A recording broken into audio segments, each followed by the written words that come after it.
Here we go. So I'm gonna. Anyways, we're live here, so we're just gonna make this happen. How was your vacation, GC? It was fantastic. Yeah, not up at all. Question: was watching the national championship basketball game worth it? I fell asleep, I mean, Should have ran. yeah, should have ran. You ran. Was that just a lead in just to make me feel bad for not running? Yeah, totally. Yeah. The rain showed up later. Yeah, true. All right, ready? Yep. Okay. Welcome, everybody, to your weekly edition of the Not Your Average Investor Show. This week, GC was, me and him were talking a couple of weeks ago. He was like, man, I was on this webinar with another group, and everybody was like talking about like Detroit. And there's a couple of things that GC understands about rental property investing, full stop. And then there's a couple of things that GC understands about rental property investing when it comes to how Detroit is being positioned in front of investors, that I was like, shh, let's do this on the show, GC. So we're gonna break down how Detroit is being sold, because it's coming up in all these different conversations and calls versus what we like to talk about here in Jacksonville. I'm your host, Pablo Gonzalez. With me, as always, the man that I have just been speaking about for the last like 3 minutes and maybe shushing before he spoke. The man that I affectionately like to call GC, because he's got the genius concepts, knows how to generate cash flow, is a great co-host, and his name is Greg Cohen. Say hello, Greg. Hello, everybody. Fantastic to be with you today. Fantastic to be with you too, buddy. You were away on a spring break. I was. It wasn't to a historic downtown that you like to deposition? Well, you know what? I did my research, but on that downtown, I went to Chattanooga, and I had an awesome time. We had an awesome time, my family and I. If any of you have the chance to go out there, it was a different type of vacation, because as we know, I tend to go on vacations that happen to be around awesome downtowns that are growing and thriving. I wouldn't exactly put Chattanooga there. We were walking around on Friday and Saturday, and my family was like, Dad, how come there's nobody around here? And I was like, well, it's a little bit of a different downtown. Yeah. But man, super cool. Had a great time, and refreshed and ready to rock. Good nature out there, right? Loved it, man. We went hiking. Yeah, man. We found this awesome spot that, like, it's called Snoopers Rock, and it was on the way back to Nashville as we were flying out. And man, it's just like you can go and find so many ways to interact with nature, and that's what we're all about a lot on our vacation. So I love it. Had a blast. Cool. Very cool. Well, I'm glad to have you back, buddy. I'm glad to be in studio with you. Glad to be back. And I'm glad to be able to do our time-old tradition that we like to do out here. You remember the old roll call. All right. We've got a not your average guest kicking us off. I love that. If you check in from the text, then I don't know your name unless you tell me who you are. So I don't know who that is, but I do know that Jaime Beliasa, Jimmy James. All right. Today we got Sir Jeffrey Bolton. All right, Jeffrey. Nicole Pimentel saying happy Tuesday, Not Your Average Investor Day. Happy Tuesday, and JWB representing right there. Nicole. We got the Maven from the mountains of Denver. Leslie Wilson. We got HCTN. All right, HT. We got El Maestro. John Williams. We got Belinda from Dallas, Texas. All right, my friend Belinda from Dallas. Good to have you. We got Hervé Francois in the house. Good to have you here, Hervé. We got the KOB, King of the Beach. Christopher Lee. Scott Sanders. Oh, my good friend from the Wealth Outside Wall Street group. There you go. There we go. Nice to see you, Scott. Linda Mercurio from South Carolina. Another good friend. Good to see you. We need to work on that nickname. We need to work on that. Yep. Abdul Hamid Ayubzai from Dallas, Texas. You know what? Also. I believe you crushed their name last time, and then this time I think you need a little bit of work. So I just took a pause between the D and Z. But we were so excited about you crushing the last name last time. Sorry. Welcome. Welcome.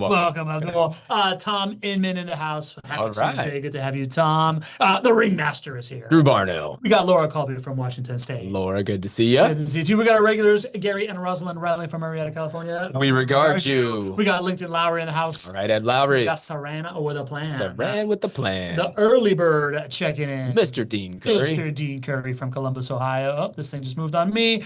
Linda Evans from the Villages on a rainy afternoon. There you go. Nice to see you, Linda and Leonard. I feel like it's raining everywhere, because it's raining here. Parents told me it's raining in Miami. Talked to my sister who lives in Bermuda. She's like, it's raining here. So I think it's raining everywhere. Let me know if it's not raining where you live. Otherwise, I'm going to assume it is. We got Justin Brown from, it just moved right when I was reading it. Oh, God. Oh, man. Why is this thing moving? It doesn't move like this. Oh, Wherever you are, I'm sure it's raining, and we are happy to have you. yes, it is. I'm in the rain. Justine Herrera from Burbank, All California. right, Justine, nice to see you, my ride along partner. Right along, partner.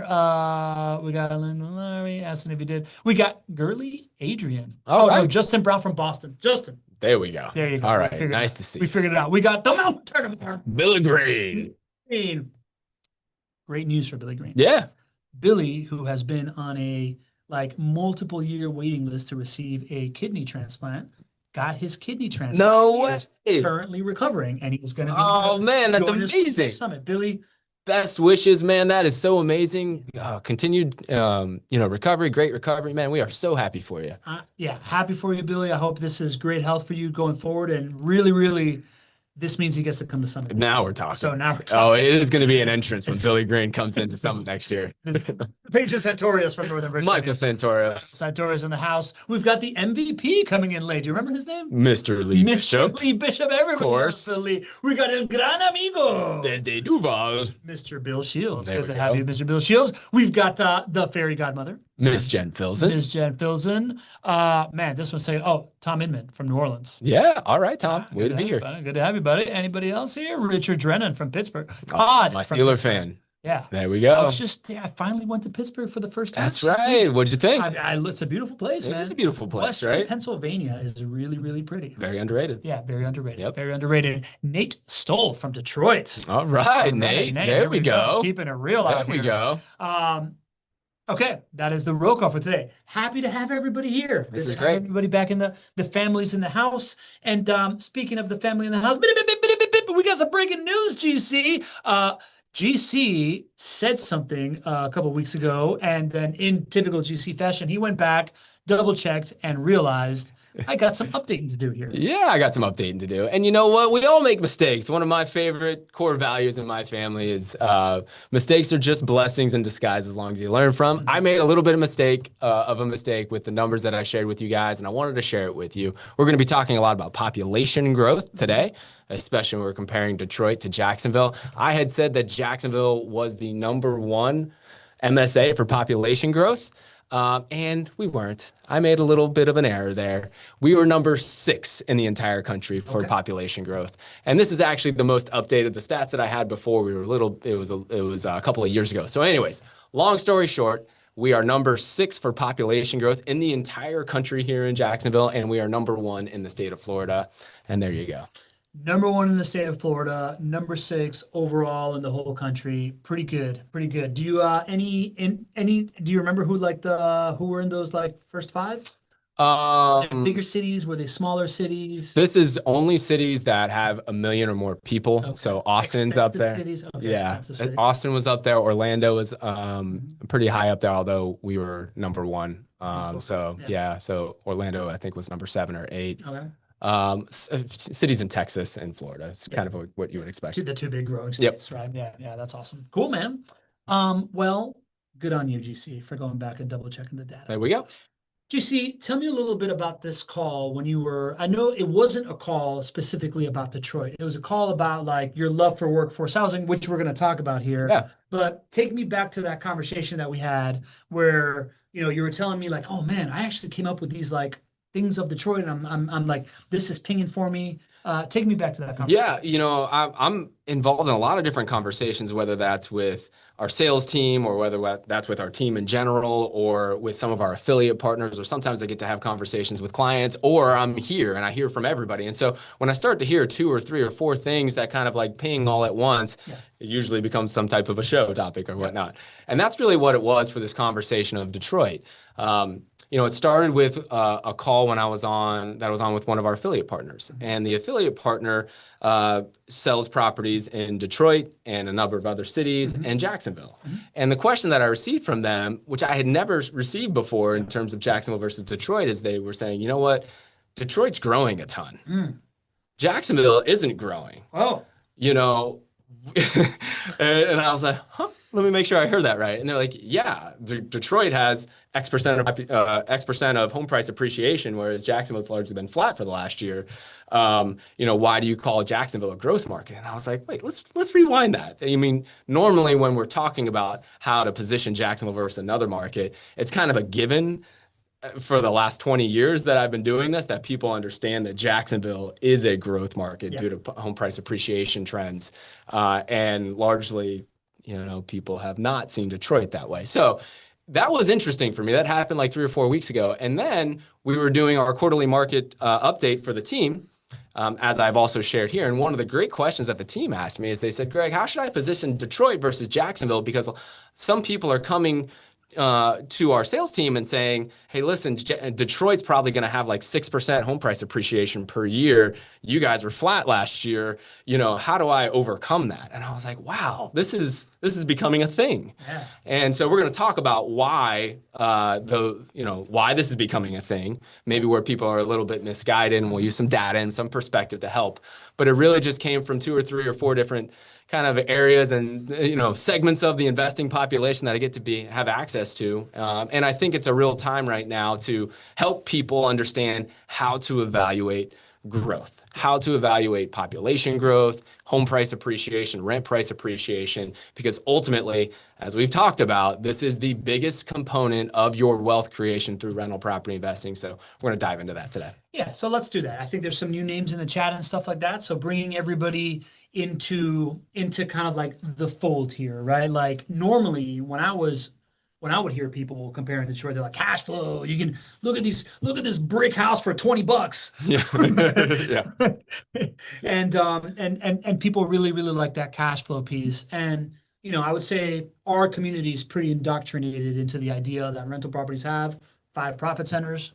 They have cash flow, they have home price appreciation, they have tax savings, they have debt pay down, they have inflation hedging, inflation profiting. And when you lay it out in a pie chart and you see kind of like, wow, where the returns come from, somewhere between 60 to 75% of the total return will come from home price appreciation. When you lay it on a pie chart, it looks like a Pac-Man, right? Like that home price appreciation piece looks like the body of the Pac-Man. And because of that, we know that you don't want to trip over pennies on the cash flow side you don't want to trip over dollars to pick up pennies, right? That's right. So we can trip over the pennies if there's a lot of dollars on the other side. Yeah, we're happy to do those. Through some pennies, bro. I'll run through some pennies, some dollar bills, y'all. So that is why we like to talk about growth, right? And growth, when historically Jacksonville has been a cash flow market that is also a growth market, as we just talked about, 6th fastest growing MSA in the country, fastest growing in Florida, which is one of the fastest growing states in the country as well. Mm-hmm. So normally, like we're not in a heavyweight fight versus somebody else saying growth plus cash flow as well. Mm-hmm. So talk me through what people were getting wrong on or at least just talk me through, let's just talk about it. Talk me through what people were getting wrong on the growth side in this conversation that you're. Classic example of having some data but lacking perspective. Mm-hmm. Because if you look at data in a very short time period, you might find data that would show that Detroit has appreciated more than Jacksonville or appreciated more than some other cities in the country for a very short time period. But when you scale it out and you have that perspective look much longer and over a full market cycle, you start to see different conclusions. And you would see different conclusions because there are different inputs. The factors that lead to home price appreciation are very different for a place like Detroit versus a Jacksonville or another growth market. So just a classic example of a very short window using some data to hopefully get to a conclusion that is probably better serving for whoever is looking at that versus the way to actually evaluate growth. For all of us, we're in this to buy and hold for a full market cycle. So if you are very myopic and you're only looking at 1 year, you can largely convince yourself of anything. And that's where the Detroit as a growth market conversation is coming from. And here is the slide that you put together for us, GC. I'm seeing that 6.2% thing that your team was talking about, right? So like for those of you listening on the podcast, we're looking at a top U.S. cash flow markets home price appreciation chart, right? We got Memphis, Cleveland, Indianapolis, Detroit, and the U.S. And it shows from 2023 to 2024, Detroit showed a home price appreciation of 6.2%, while Jacksonville showed a home price appreciation of 0.1%. But then when you zoom out from the last 10 years, right, from 2015 to 2024, Detroit has a home price appreciation of 7.3%, while Jacksonville has a home price appreciation of 8.7%. And if you zoom out even further, over from when we first started getting really good data on this stuff, which started in 1982 That's right. to 2024, I learned that from you. Detroit has an overall home price appreciation of 3.9% to home price appreciation of 4.8%. What's important to like understand here, GC? First of all, these are home price appreciation rates per year. So it's average annualized home price appreciation rates. So 23 to 24 was the latest data that we had available. And you can start to see why some of these historically slow or very low growth markets have actually had higher home price appreciation for that 1 year. You can start to see where turnkey providers and those who are selling properties in those areas might say, oh, you know what? Let's capitalize on this and let's call this a growth market. Yeah. So you can see Cleveland, you can see all of these, Memphis, Indianapolis, Detroit, all greater home price appreciation than Jacksonville for this 1 year. But the reason why that happened is because so much capital and so much building happened in Jacksonville and these other Sunbelt cities over the previous years, really over the previous 15 years, that we have normalized in Jacksonville, whereas everybody else is kind of still rising a little bit, or certainly was rising, and really just didn't have the same type of growth that we had for the previous 15 years. So you start to see that play out as you go to the next column there, right? Which is over a 10-year period of time. Now, a couple things to keep in mind, right? This past from 2015 to 2024 was great for home price appreciation for everybody, right? This was the age of easy money. This was the age of very low interest rates.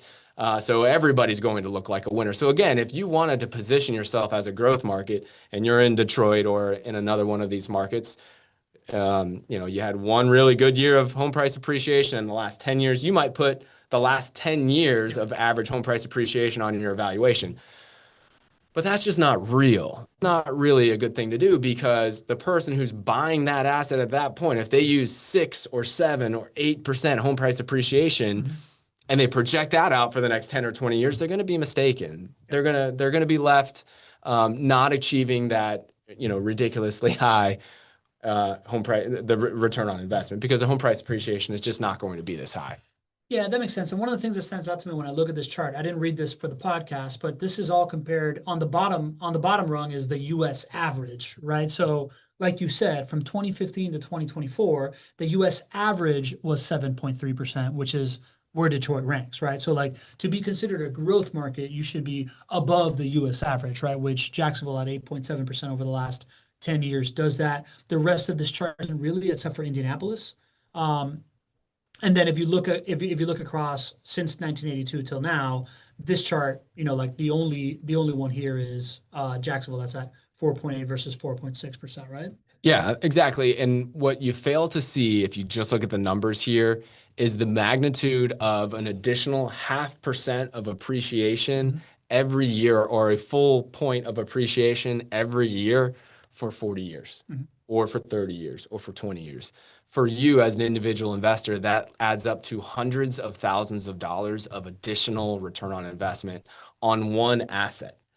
0.5% or a full percent of additional home price appreciation really matters. And so that's why if you span out beyond just 1 year and you go to the 10-year, now you start to see Jacksonville really becoming a growth market, higher than the US by a large margin, higher than the other cash flow markets by a large margin. And then you span out to 40 years, which really shows the growth trends, the effect of population growth over those years.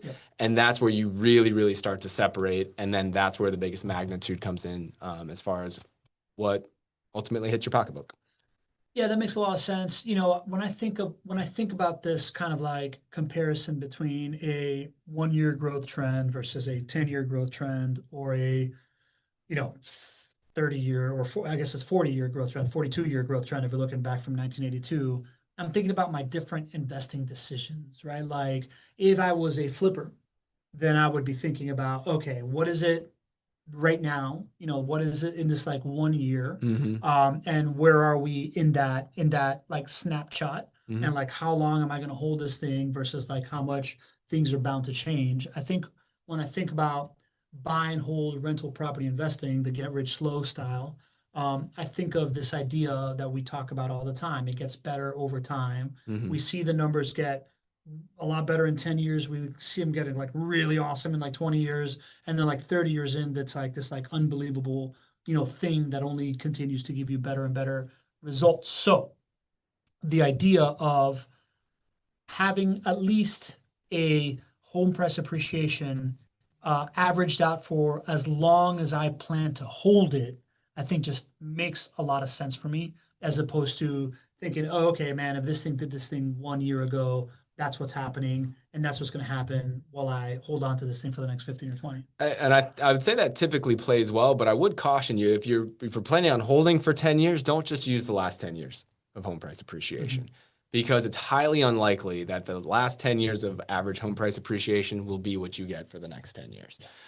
Because it was an artificially inflated time with extremely low interest rates and easy access to money. So,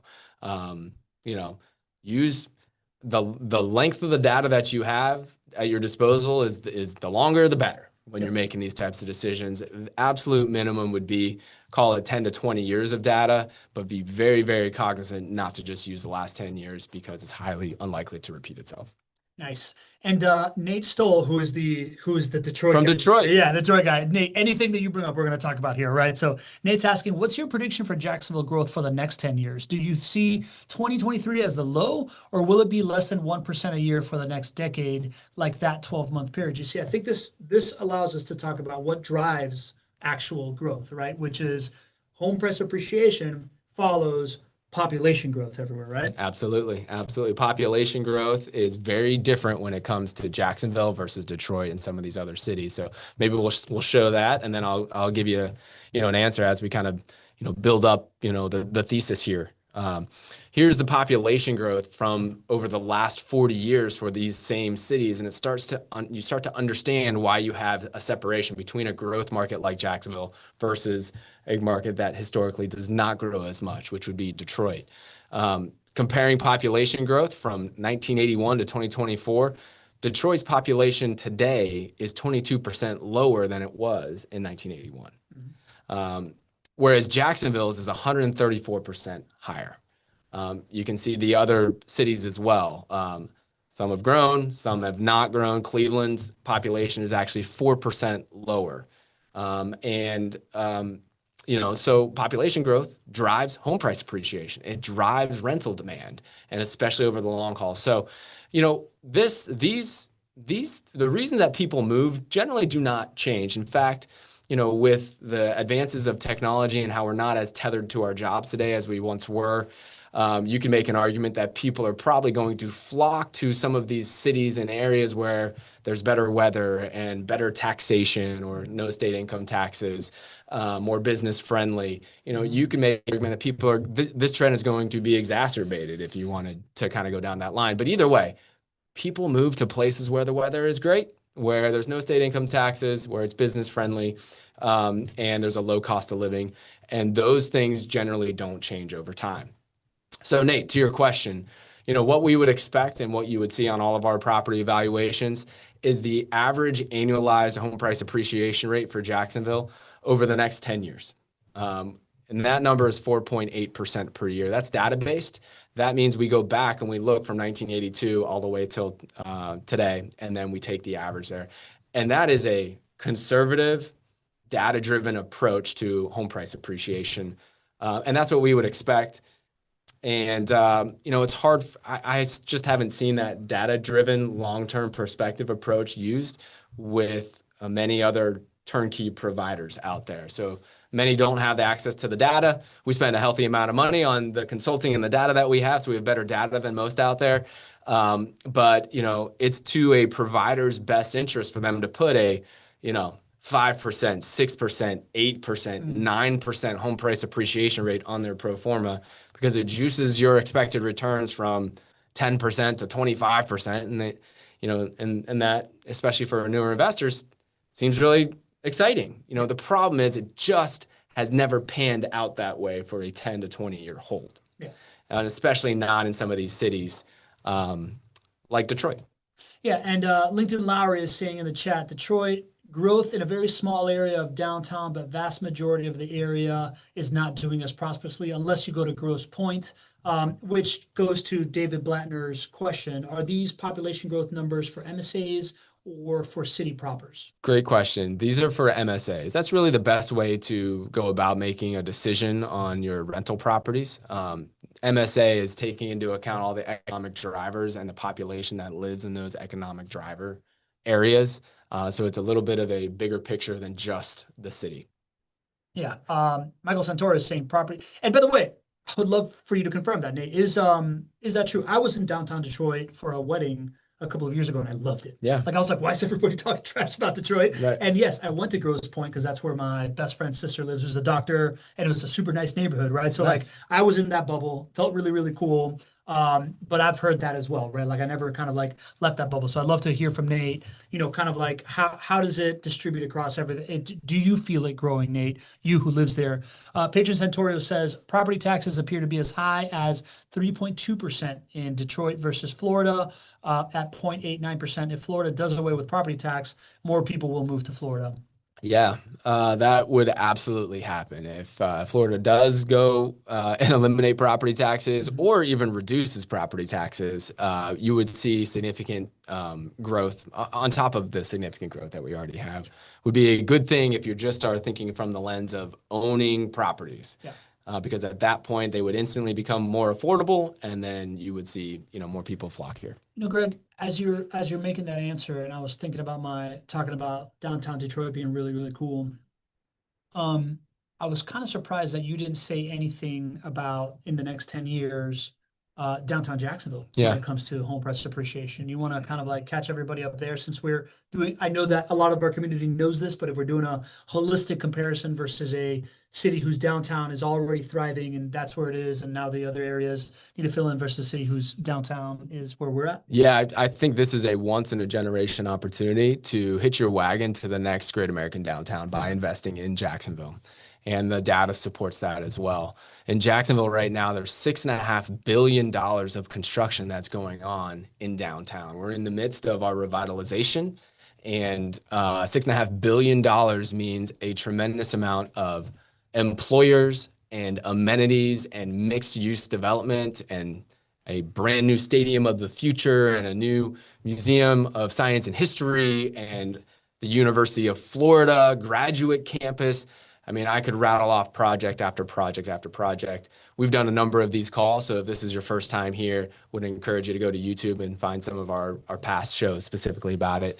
But this downtown Jacksonville revitalization is big because we've also studied what happened at other successfully revitalized downtowns, thinking of places like Nashville or Austin or Denver or Tampa. What happens is home prices and rent prices and median incomes go up significantly for those rental properties that are owned surrounding those downtowns. Home prices actually went up 89% more for those successfully revitalized downtown cities compared to the national average, and that's from 2005 on. So the thesis is, listen, you've got a market here that is already a cash flow positive market here in Jacksonville, already has shown to be a growth market over the last 40 plus years and is growing more, right? Number 6 in the entire US for population growth. That's a really good sign. But then on top of that, this is a special time because of what happens when when downtowns get revitalized. A key metric that we look at is how many people are living downtown. Because for a revitalized downtown city, you measured a number of different ways. One of the ways is how many people live in downtown. That is a great sign that if you have growth of population downtown, living downtown, other good things are on the way. More money will be spent. Quality of life will go up because you have more restaurants and grocery stores. And so downtown Jacksonville has about 9,000 people living here right now. That's up from about 3,500 it's doubled in the last 10 years for sure. And once you cross 10,000, that's when things start to really go fast. I just spent some time in Nashville as we were flying back from Chattanooga, and I remember driving as I was going to the airport early in the morning, and just seeing the downtown landscape. It is completely different. And we have pictures to show this. You can find them on past episodes. Completely different in a 10-year span. Yeah. Well, that really happened once downtown Nashville hit about 7,300 residents living downtown. And now they have 20,000. Yep. So the thesis for Jacksonville, and to answer Nate's question, do I expect home price appreciation to be 0.1% or flat for the next few years?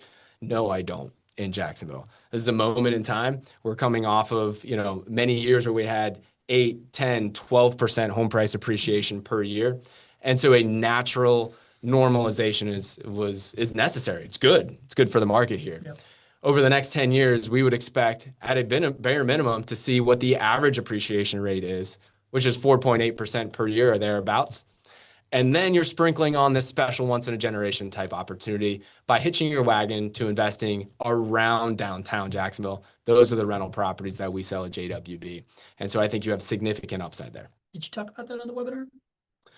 On the webinar for the Detroit conference. Well, it was more of a conversation that I was having with my affiliate partners, and they were sharing questions that their client base was saying, "Hey, we see Detroit being a growth market." So sometimes I just keep some things in the back pocket. I didn't think you would have brought that up. I feel like you wouldn't have brought that up if I didn't pin you right now on that. No.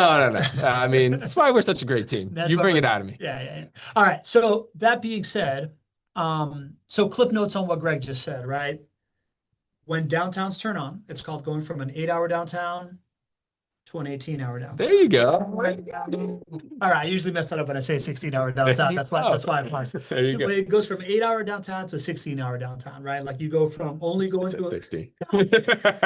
only going to a downtown to work, and then going home to then going to a downtown to like work, live, play. It's an entertainment destination. It's there, right? Mm-hmm. Like you and I have recently really put downtown into our entertainment destination rotation by going to the opera. Mm-hmm. Well, not the opera, but like musicals and plays and Dancing with the Stars, where I took my wife. That's with the Stars. That was awesome. The park, like all that stuff that's happening in downtown, right? It becomes a destination.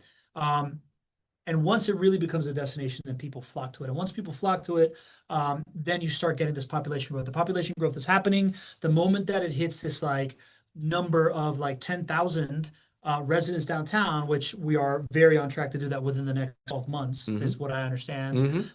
Then it makes developers' numbers work. And then they start to like really be able to like pencil in these like really cool value add projects that continues the flywheel and continues it happening. And we're right on the cusp of that happening. And now we know, because of the data nerd that I have here on my right, that when that happens, you go through this moment of elevated home price appreciation. That's coming to Jacksonville. We believe it's undeniable if you've seen it, right? So that being said, that is the appreciation play. Oh, Nate has a take. I like this. Nate says, I do expect Detroit to see growth over the next 5 years, but not sure about the next 10 years. Though cash flow appreciation is difficult in Detroit due to increasing property taxes, utilities, and even potential increase in state income taxes. Interesting, man. Interesting. Yeah. And I would just add on to that, my message here is that it's not that I don't think that there will be growth in Detroit. It's just, should it be viewed as a growth market? I don't think it should be viewed as a growth market. A growth market would be, do you see growth above the U.S. average growth? Yeah. So, investing in real estate is a really good idea because it's a hard asset and it tends to go up. It tends to grow with the rate of inflation at a bare minimum. Yeah. And that's what you're sort of seeing in Detroit over the last 40 years, right? It's gone up, 3.5% or something like that. That's largely what inflation is. So it's not like Detroit's not going to grow. It's just, are you going to get 3.5% or are you going to get maybe 5%?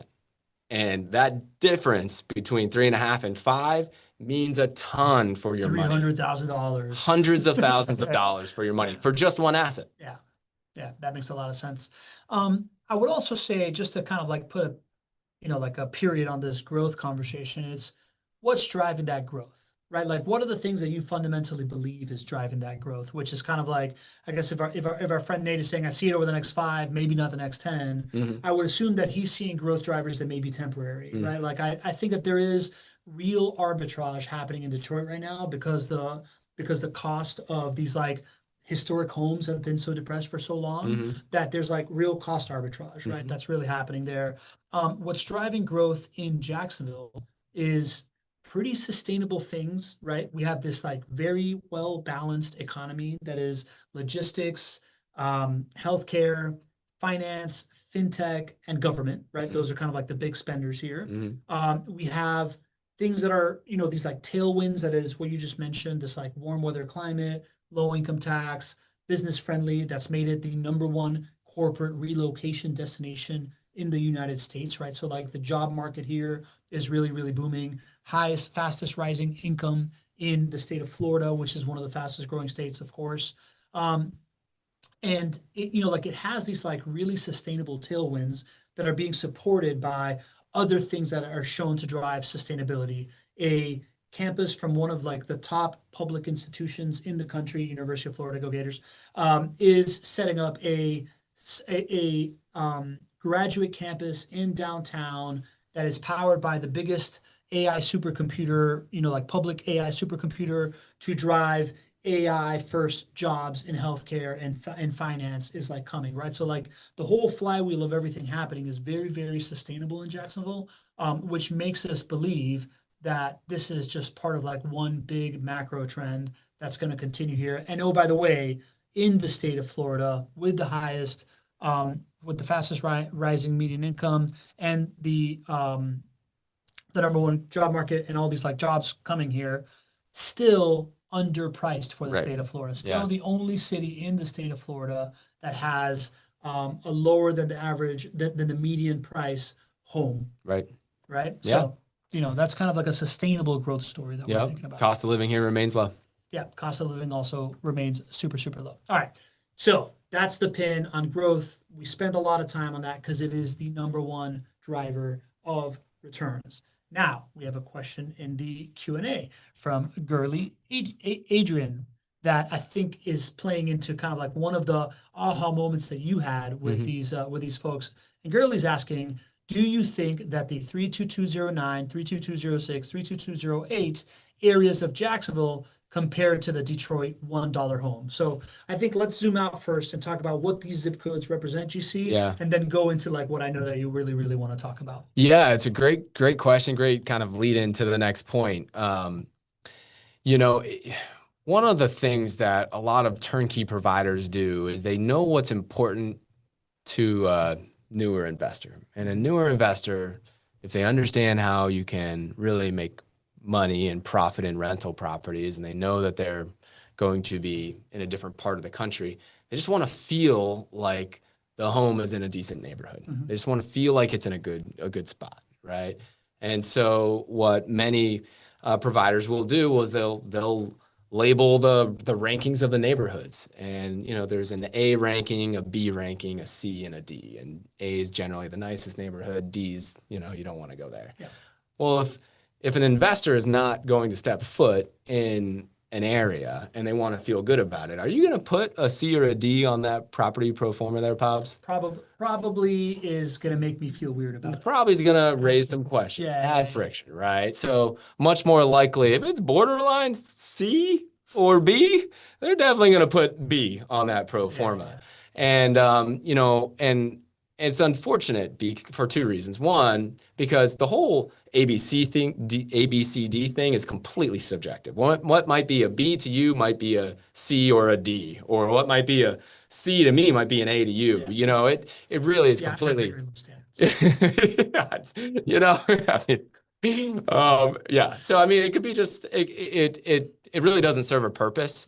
And and then what I have found it does is sets unrealistic expectations. Sometimes folks, are just fully not prepared of what it's like to own a rental property. So if they in their head think it's an A neighborhood and then there's some vandalism in the property, they're just not prepared for it. So long way of kind of introducing the concept that, you got to really have a very firm grasp on what neighborhood you're investing in where. And it's not easy to do. A lot of this is you're going to lean on your turnkey provider in that area if you're not local.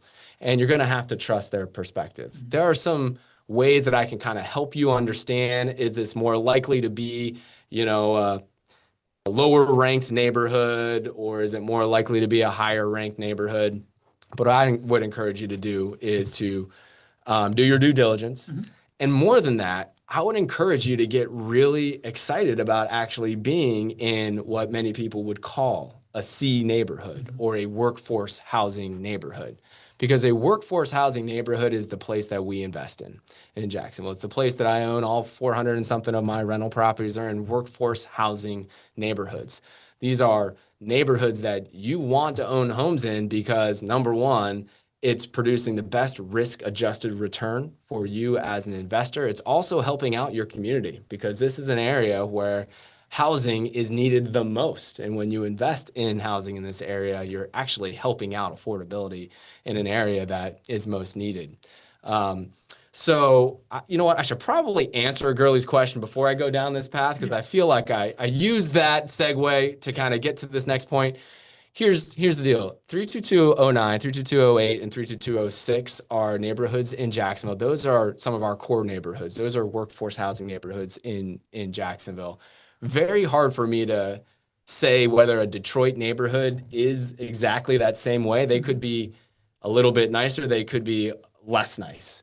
Most often what I see is that if you're looking at another market and looking at a pro forma for another market, you're probably going to see a really nice letter on there. I just wouldn't trust it. I would do your own due diligence. If you see an A or if you see a B or if somebody says this is the nicest neighborhood, trust but verify and do a whole lot of verifying there. What you will most often find is that it is workforce housing. They just didn't want to call it that because it's a harder thing to get people excited about. But what I try to do and what I hope to do with all of you is to help you get excited about owning workforce housing because it's a beautiful asset class to invest in. There are a lot of pros. There are some cons, but the pros far outweigh the cons. And then if we know exactly what we're investing in, go in with both eyes open, it's not perfect. It's not rainbows, but it just works. There you go. Before we go into that, wasn't 32209 like the #1 neighborhood for home price appreciation in the country recently? Yeah, like isn't there like a more straightforward answer there if you're a little bit less humble, GC? Yeah, absolutely. Well, workforce housing neighborhoods in the state of Florida, the last time we had a report done was 2021 on a neighborhood basis. Yeah. 32209, 32206, and 32208 were some of the fastest growing neighborhoods in the entire state of Florida. And 32209 has the neighborhood that was the absolute fastest in all of the state of Florida. So yes, workforce housing, C neighborhoods actually perform the best on a local level, state level, and on a national level. And I was showing this a little bit earlier, right? But we have this chart here that shows that workforce housing has led the US in home price growth since 2002, right? So this idea of workforce housing has like some real first principles thinking behind it in the sense of in growing cities, people that show up and develop new construction love to develop new construction for like upper income, middle to upper income, like the demographic classes, because there's more margin in that. So the workforce housing gets underdeveloped in growing cities. And if you know basic economics, first principles, right? Supply starts to like get really constrained as demand continues to grow up in these like growing cities, right? So no surprise that in general, workforce housing has led the US in home price growth since 2002. The other thing that I like to talk about, I think that you kind of turned me on to, GC, is the idea that when it comes to workforce housing, it's got this like beautiful risk mitigation thing that I really right? Like I like the idea of if I'm going to be owning a rental property, I'm going to be owning it for 30 years. I want to be able to like withstand the highs and lows of markets and recessions and all these different kinds of things. And when you own like one of the nicer houses in a workforce housing neighborhood, then during good times, everybody that lives in that neighborhood wants to move into that house. During bad times, people that had like taken their disposable income and moved into a luxury apartment come back into that neighborhood and move into that house, right? So it has this like really, really nice risk mitigation piece. So all of this to say that we love workforce housing neighborhoods and the idea that, JWB is all in on workforce housing neighborhoods in Jacksonville. You want to talk about this chart here, GC? Yeah, so we looked at it from the national perspective and we showed that workforce housing has led the US in home price appreciation over the last 20 something years. Well, now this is a micro look. This is looking at just Jacksonville, and we're looking at JWB's workforce housing neighborhoods. And what we've been able to show is that our neighborhoods have appreciated 42% more than overall Jacksonville since 2016. So those same rules and reasons why it works on a national level. We are undersupplied, have been undersupplied for a long period of time. Generally, there's not as much of an incentive to build in workforce housing, so it's not typically done, which reinforces the supply problem, which when there's a supply problem, you want to own it, right? And so that is one of the reasons why we love being in workforce housing neighborhoods. And that's the reason ultimately why our clients have earned so much of a return. I mean, our clients have over $480 million in equity, $480 million in equity by following this model with the right team, investing in workforce housing neighborhoods. And we don't have to sugarcoat it, right? We're not in the A's. We're generally not in the B's. We're not in the D's. We love being in the C's, right? We love being in workforce housing because it works. Nicole Pimentel is asking me asking us to elaborate on the risk mitigation aspect in workforce housing neighborhoods. You know, when I talk about this with GC, and I talked about it, at the beginning of the show, he's like, the risk mitigation piece is not something that, like we really have to like lean in today's show. It's more, for me, it's I like my investment philosophy is I'm putting the majority of my kind of like long-term pie into rental properties, right? Into real estate, right? So like I'm trying to get like the highest floor I can for the highest risk-adjusted return instead of doing it another thing so I can be risky with like a smaller piece of the pie. And for me personally, that idea of workforce housing, a nice house in a workforce housing area being the thing that during good times everybody aspires to, and during bad times people come down to from a like I don't know echelon of like purchasing power is something that I really like. I think if I were to ask you though, the risk mitigation truly comes from the lack of supply and and the excessive demand. Is that? Well, I actually wouldn't have gone there first. I just would have said positive cash flow. Okay. Right? You just can't get positive cash flow and be in a growth market in many cities. It's just, that's why, you don't see cities out there that, are on a coast in the state of Florida that have positive cash flow, right? You generally see cities like Detroit or Memphis or Indianapolis, like places where population does not grow as much. So why do I love workforce housing in Jacksonville? Well, if you go to the nicer neighborhoods, if you go to the B's and the A's in Jacksonville, you're not going to have positive cash flow. The purchase prices of those homes are so high that the mortgage payments and all of your other expenses are going to be higher than the rental income you get. So the number one risk mitigator and why I love investing in workforce housing, specifically in Jacksonville, is because it produces positive cash flow. You also get the benefits of being in a growth market, which you don't get even if you get positive cash flow in other cities like Detroit or Indianapolis. Okay, interesting.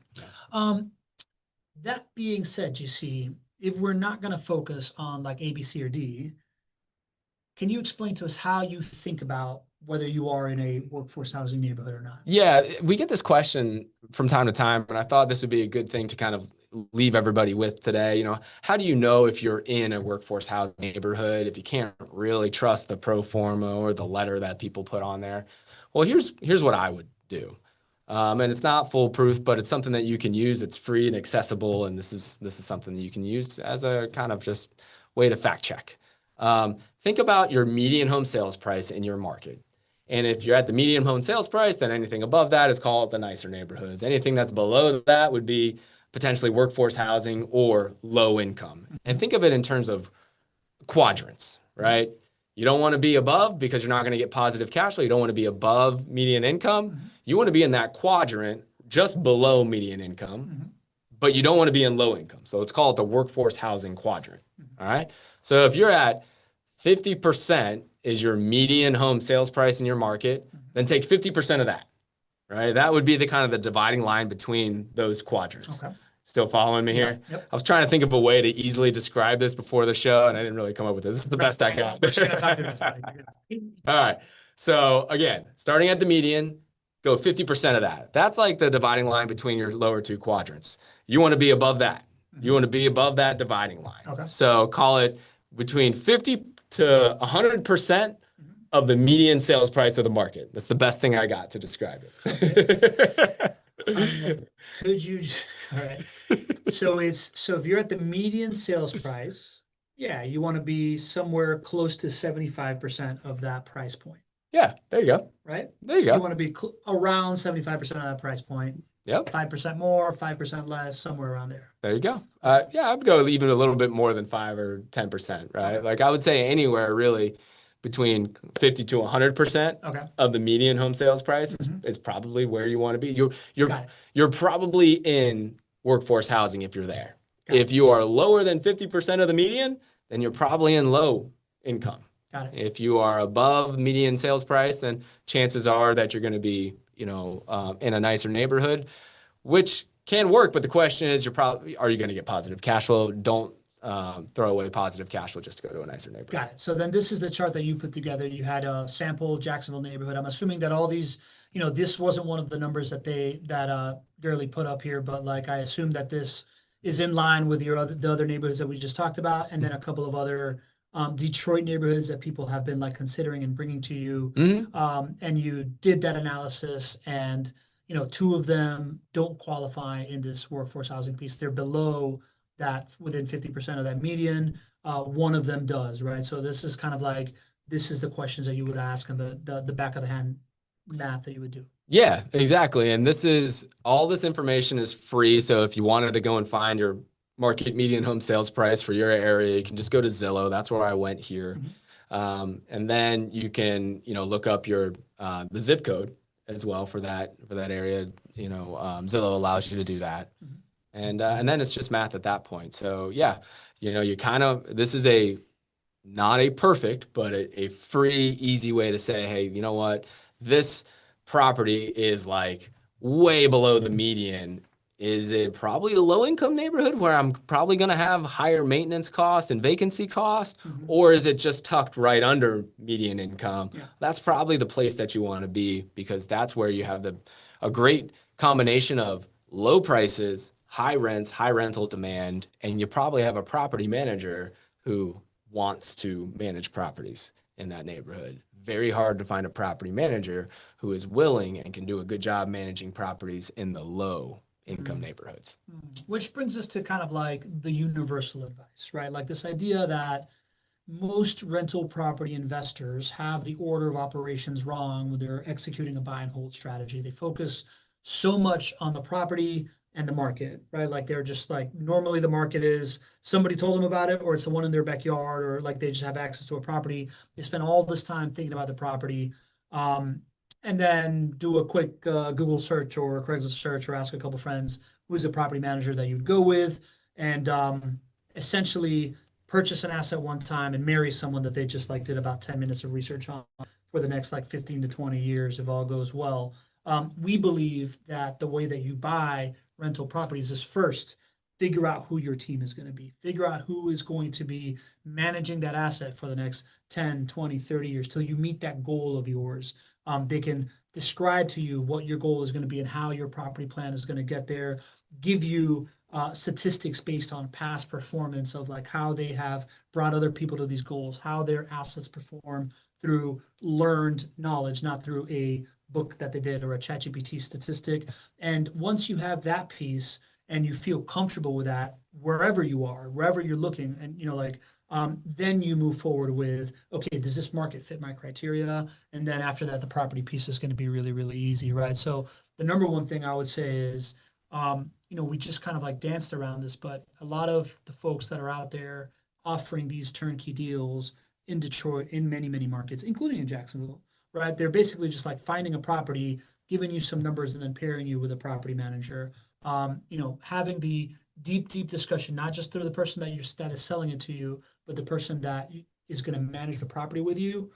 Around those things is the number one thing that you should really focus on. And if that doesn't feel particularly good, then maybe if you can't find that person in that market, maybe that's not the market for you, because at the end of the day, you're kind of rolling the dice with somebody.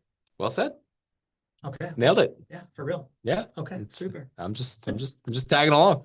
I know you know that today too, GC. I think that this is probably, you're showing up to this call. This is not the average market comparison that you're going to get. I'm sure that most people that do this kind of thing are going to put up two performas and like go property to property, right? Like we're talking about these like foundational concepts, because at the end of the day, rental property investing is not a transactional thing. It's a relationship thing. It's a relationship you're going to have with this house. It's a relationship you're going to have with that property manager over a long time. And you need to be thinking about these bigger picture things before you make these like short-term mistakes. So super pumped that we did this, GC. I appreciate you putting this stuff together. Of course. Yeah, we had pretty good attendance. We had like 70 plus folks here today, which is awesome. We never take for granted the idea that you come for an hour of the middle of your day on a weekday to get educated on this, ask great questions, bring great perspective, and allow us to continue to do this. So really want to thank the community.